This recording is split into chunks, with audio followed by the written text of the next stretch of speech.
வணக்கம். இன்றைக்கி லஞ்ச் பாக்ஸுக்கு கொடுக்குற ஒரு ஸ்நாக் ஐட்டம் தான் செய்து காட்ட போகிறேன். ரொம்ப ஈஸியாக ஒரு 10-15 நிமிஷத்தில் கடன்னு பண்ணி முடிச்சிடலாம். ஈஸியும் கூட, ஹெல்த்தியும் கூட.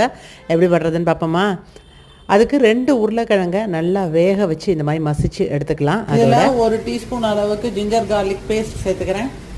1 டேபிள் ஸ்பூன் அரிசி மாவு, 1 table spoon cornflour, 1/2 table spoon கடல மாவு, 1 டீஸ்பூன் கசூரி மேத்தி, 1/4 டீஸ்பூன் ஜீரக பொடி, 1 teaspoon Kashmiri chilli powder, 3/4 teaspoon தனியா பொடி, 1/2 teaspoon garam masala, 1/2 teaspoon chaat masala, 1/2 teaspoon chilli flakes, 1/2 மூடி எலுமிச்சம்பழம், 1/2 டீஸ்பூன் க்ரீன் சட்னி. இதோடைய ரெசிபி கூடிய சீக்கிரம் ஷேர் பண்ணுறேன். 1 டீஸ்பூன் ஆலிவ் ஆயில் இல்லை எனி குக்கிங் ஆயில் சேர்த்துக்கலாம்.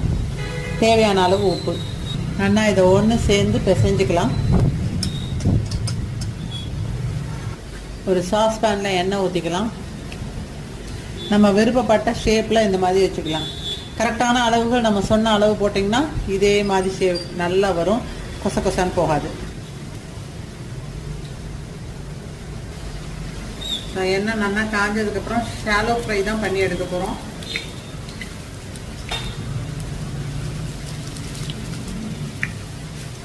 நல்லா வெந்ததுக்கப்புறமா திருப்பி போடலாம்.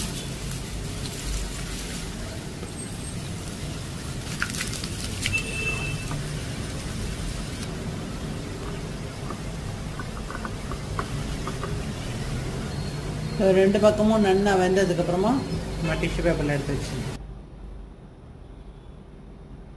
அடுத்த கோர்ஸும் இதே மாதிரி நம்ம ஷாலோ ஃப்ரை பண்ணி எடுத்துக்கலாம். நான் சொன்ன அளவுகளுக்கு கரெக்டாக 10 டிக்கி வந்தது. அவ்வளோ தேவாமிர்தமாக இருந்தது. இதுக்கு ஒரு க்ரீன் சட்னி வச்சுட்டு சாப்பிட்டேன் அப்படின்னா சூப்பராக இருக்கும். தயவு செஞ்சு இந்த டொமேட்டோ சாஸு, சில்லி சாஸ் இதெல்லாம் வச்சு சாப்பிடாதீங்க, ஹெல்தி இல்லை.